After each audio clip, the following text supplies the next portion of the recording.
көп немеден бeri максат кылып жүргөнбүз. Бирок аракет жасалып атат бул темасында. Сузак районундагы Ырыс Атабеков, Карадария, Сузак айыл өкмөттөрүнөн келген семинар катышуучуларынын арасында айыл өкмөт башчылары, айылдык кеңештин депутаттары, мүмкүнчүлүгү чектелген жана аярлуу катмардын өкүлдөрү бар. Булардын башын кошкон долбоор жергиликтүү стратегиялык чечимдерди кабыл алууда мамлекеттик жеке кызматташуунун алкагында интеграциялык диалогду түзүүгө багытталып, экономикалык өнүгүү программасынын негизинде ар тараптуу жана туруктуу өнүгүүгө шарт түзүү болуп эсептелет. Ушул жергиликтүү маселелерди жеке граждандар, жарандар менен мамлекеттин ортосундагы кызматташууну мамлекеттик жеке диалог кызматташуу платформасы аркылуу жүргүзүп, ишке ашып, туруктуу, инклюзивдүү экономикалык өнүгүүгө шарт түзүп берүүгө багытталат ушул максаты. Учурда биз айыл өкмөттөрүндөгү ушул мамлекеттик жеке кызматташуу платформасын түзүп жатабыз. Ушул ар бир айыл өкмөттө учурда курамы 7 адамдан түзүлгөн жергиликтүү деңгээлдеги жумушчу топтору түзүлдү, иштеп жатат. Долбоордун жергиликтүү өнөктөшү Аймира коомдук фонду. Фонддун жетекчиси Анаркул Машаева ар дайымкы семинарларда социалдык маселеге басым жасалып, экономикалык өнүгүү программалары эске алынбай калгандыгын белгилейт.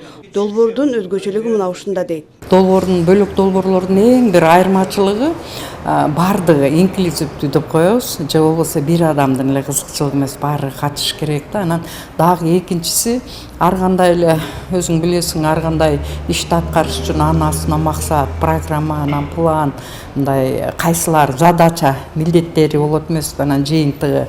Биздин айыл өкмөттө пландары болгону менен ошого жакшы көңүл бөлүнбөйт экен да. Анан жакшы деп эле мактай, мен деле жакшы деп мактай бергенде алар көбүнчө экономика эмес, социалдык өнүгүүгө көп көңүл бөлүшөт экен да. Пилоттук болуп тандалып алынган айыл өкмөттөрдүн социалдык экономикалык өнүгүү программаларын жакшыртуу аркылуу калктын муктаждыктарын эске алуу менен жашоо деңгээлин жакшыртууга, жеке ишкердикти өнүктүрүүгө багытталган инклюзивдүү өнүгүү программасында өткөрүү башкы милдеттерден.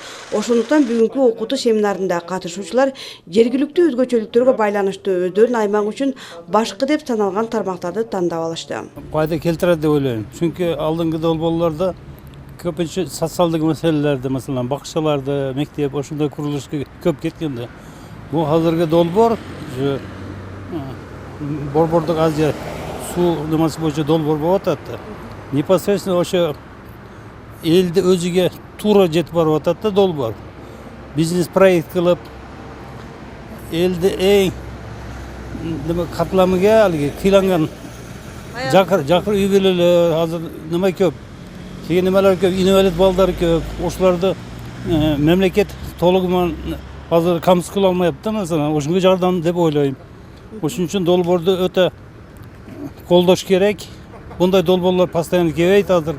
Коомчулуктун бардык өкүлдөрүнүн экономикалык кызыкчылыктарын коргоого мамлекеттик жеке кызматташуу ийгилигин жаратууну көздөгөн долбоор 2022 жылга чейин, ага чейинки мүмкүнчүлүктү колдоону жеттекке кетирүү жергиликтүү бийлик жана коомчулукка байланыштуу.